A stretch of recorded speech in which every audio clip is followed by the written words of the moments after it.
Hello everyone, thank you for coming on to my channel again. Today I would like to talk about this recent news about the JAKIM wanting to organize a Chinese New Year event, I think this Sunday, and it will be attended by the Minister of Religion himself. Many people look at this as a very good thing because it seems that JAKIM is finally coming out to admit the multi-religious nature of the country, and also accommodating cultural aspect that shows the wideness and strength of Islam. Islam is actually a very strong religion in terms of its ability to adapt to many cultures, to be part of many different societies and people, and that is a testament to its resilience as well as dynamic propagation or expansion. There are those people who feel that Islam must be controlled into a narrow construct, into a pure construct, whatever that means, in order to safeguard it against it being seen as something that is compromising or something that is impure. So the question here is that, is this a signal that JAKIM is certainly now moving towards a more open and progressive idea of Islam? That's what I thought that is original intention when it was first set up by Dr. Mahathir.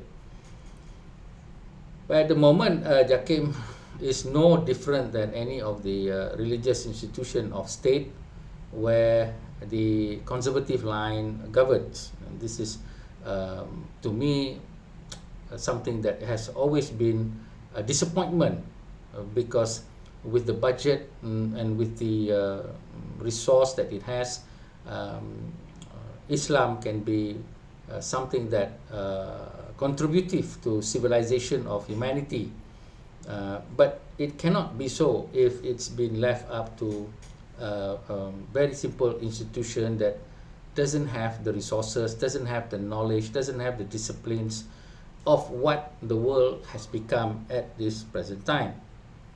Now, being a vanguard of conservatism, traditional aspect in terms of many of the institutions of Islam, has its merits because then it keeps it quote unquote safe.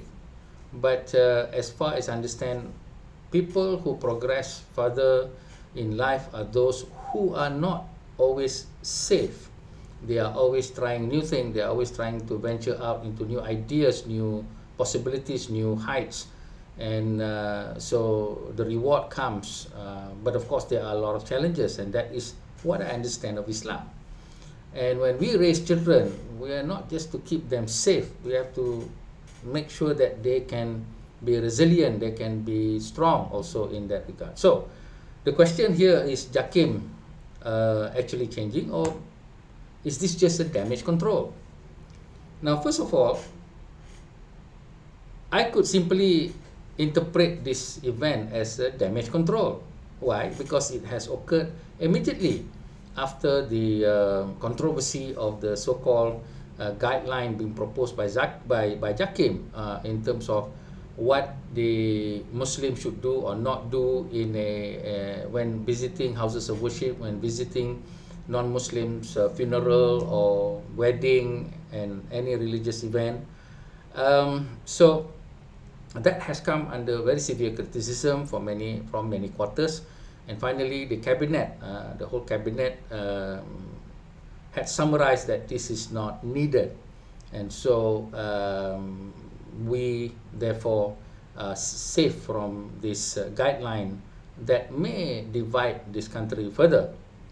Now, we must remember that this guideline came up because certain irresponsible Muslims and irresponsible political parties trying to play politics by attacking certain people who are having Christmas celebration at a government agency And then what is wrong with that?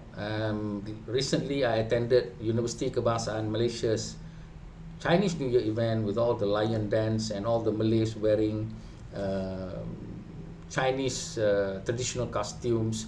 It was a lovely event and very cordial, and the Chinese students from Malaysia and from China was most appreciative, and I met many counterparts, academic counterparts from different countries as well as from different cultures. And I think this is the model of Islam that has made Islam very resilient and exists in many parts of the world because it can accommodate the existence of different cultures. The Wali Songo of Indonesia knows this very well when they came into a cultural assimilation and then grow the religion in that effect. I think almost a similar way has occurred in many countries, except for maybe in Malaysia or Malaya, according to Professor Khairuddin Al-Junaid in his book, Islam in Malaysia, an Entwined History, very good book to read, to say that most of the time the conversion of Malays into Islam came because of the Raja. The Raja converted for political reason mostly, and some of course from spiritual, but many is said by the book to be more political in terms of alliance with Aceh and with other neighboring so-called Islamic-based polity. So that is something else. Now, with regard to this damage control, that is something which JAKIM has done, and I think it's a positive thing to show that they are willing to actually change themselves in a little bit to try something that they have never tried before. From my knowledge, I have not heard JAKIM hosting a Christmas celebration or Deepavali or any other celebration other than just Islam. So this is a positive thing to look forward to. Now, with regards to maybe there is a possibility that JAKIM is changing, and that is what I hope for and I pray for, because as far as I understand the setting up of JAKIM, it is to produce a narrative of Islam that is more progressive, or perhaps something that is an alternative to what is being practiced in the state. In state institutions of Islam, with this ustaz, with this mufti, they are very conservative, and that has its own, as I said, its own merit. But for JAKIM, it is at a federal institution, and it is also engaging with different countries and also international in outlook and global in its vision. That it must have an adaptive capability. And I have always said in my writing that the officers in JAKIM that has a solid grounding in Islamic religion must also upskill themselves in terms of multidisciplinary in many fields, such as architecture, such as art, such as culture, such as anthropology, such as business, such as science, and many others, so that their outlook will be much wider. And I would also encourage JAKIM to read books such as by Yuval Noah Harari, which I've been reading. There are 3 books, Sapiens, Amadeus, as well as Nexus, an excellent book, even though he is a Jewish academic, very young Jewish academic. But the things that he says about the world, about what has happened, about what could happen in science, in society, in philosophy, in many aspects of our life, that can actually predict how things might go and how things might change. And that comes to the idea of education. Education is not just to create a person that is safe. For instance, someone who becomes an architect or a lawyer or a doctor, then they are safe economically. Yeah, maybe so, but then will they be safe spiritually? Will they be safe socially? And many people say those things are not really important. What is important is the economy. fine, but then here we see that we are producing degree graduates who are now becoming riders in Grab and the food industry and all that. Why? Because the profession have changed. Again, change in life is the only constant. It's the only reality.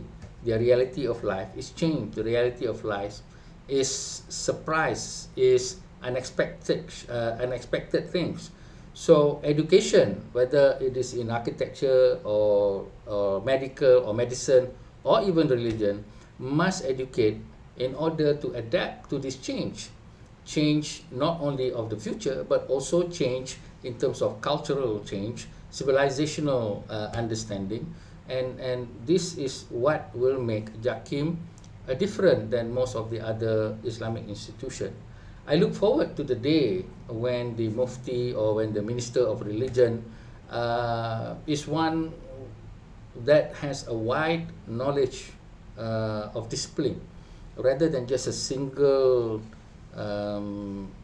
discipline of Islam, and that is all. And of course, there will be criticism from other irresponsible parties by saying that, oh, by having this kind of person, he'll be a liberal. By having this kind of person, then he's going to compromise a lot on Islam or its ideals and values. I disagree totally with that. The Prophet lived with the Jews, the Prophet lived with the Christian, the Prophet lived with the unbelievers. The Prophet had his uncle who is also a person who is not a Muslim. The Prophet forged agreement with non-Muslims, asked help from non-Muslims, and that is the challenge of differences, the challenge of the future of the unknown. And if we teach or propagate this idea that Islam must be safe under a coconut shell, then we will not progress. We will not progress as a nation, as a people, as a society, and we will destroy everything that we touch. Although many will argue, yeah, sure, destroy everything, but we are safe and we will go to heaven. Well, I think going to heaven is the act of God himself. He will admit whoever he wants into heaven. We should not say things like, well, if we are safe, then definitely we'll go to heaven. No one can say that. No one can say that. No mufti, no person can say that. So that is how I see that if JAKIM, through this newfound realization that we live in a multicultural, multi-faith society, and that Islam actually encourages and has the elements of adaptability and association in terms of being together and growing together and understanding each other, that would make us stronger as Muslim and also as Malaysian.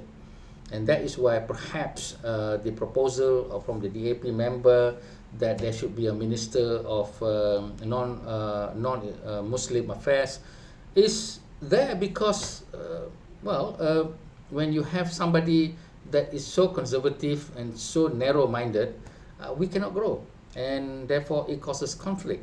I'm sure that we do not need such a portfolio as long as we have someone or a body that will help JAKIM grow, and that upskilling and retraining must be an important part, and retraining cannot be just retraining only in the one field of Islam, but also experiencing the other cultures and other civilization. In order for us to grow, we must look at how others do things and not just look into ourselves and again just try to be safe. So this is a good and positive change that has happened. I hope it will stay, unless of course it's just a damage control, then it's back to square one. I hope that doesn't happen like that, and so we look forward to a better future for all of us together. Thank you. Hello everyone, my name is Professor Dr. Muhammad Tajuddin, and I have written a book called Not the Islam I Know. This book is a compilation of many of my writings over the past 15 years with regard to what is called Islamic issues in the country. And the main intention of the book is actually to show that many of the practices, perspectives, values, and actions of most Muslims may not be the same, or is usually not the same as the teachings represented by the tradition of the Prophet Muhammad through the Hadith and the Quran from my own perspective of understanding it. Now, I hope you would be able to understand Islam a bit better, so that you would differentiate between the practices of Muslims in their political and social context with regards to the differences to the actual teachings of the Prophet Muhammad itself.